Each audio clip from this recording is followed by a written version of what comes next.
আসসালামু আলাইকুম। শিবাসুর সুন্দর একটা মাঠ, যেটা রাতের বেলায় অনেকটা দিনের মতো লাগে।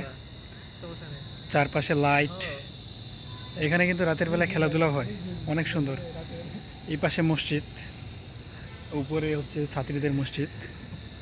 তারপরে হচ্ছে যে আমি যদি আপনাদেরকে পিছনে দেখা, এই পিছনে হচ্ছে ছাত্রীদের হল। তারপরে এই পাশে হচ্ছে রাস্তাটা,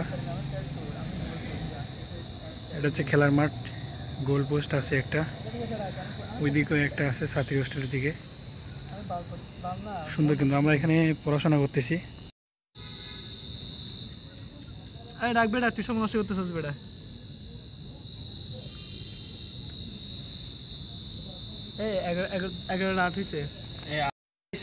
আজকের জন্য আমাদের লেখাপড়া ক্লোজ।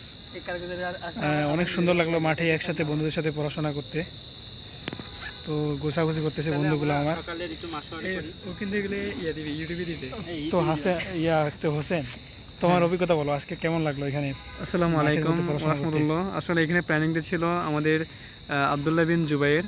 তো ওর ভালো একটা পরামর্শ নিয়ে আমরা সবাই একটা শক্ত একটা সিদ্ধান্ত নিয়েছি কি আমরা গ্রুপে স্টাডি করবো ওপেন ফিল্ডে, খোলা আকাশের নিচে, চাঁদের রাতের আলোয়। তো এটা ন্যাচারাল ফ্লেভার, যেটা আমরা রুমে পাইতাম না। আর এখানে জোনাকে পোকা ডাকতেছে ভিড়ে, এমন একটা সিচুয়েশন এখানে আমরা না আসলে বুঝতে পারতাম না। তো আমাদের নিয়ত হচ্ছে কি, যখন আমরা নাইটে পড়বো তো এখানে খোলা মাঠের মধ্যে ফ্রি সময় আমরা এখানে মিলে যে কজন পারে গ্রুপে স্টাডি করবো, মোটামুটি লাইফটাকে এনজয় করবো, ভার্সিটি লাইফটা এনজয় করতে হবে। দেখ, মাশাআল্লাহ মাশাআল্লাহ। তোমার কি মতামত? থাক, আমি বলি না,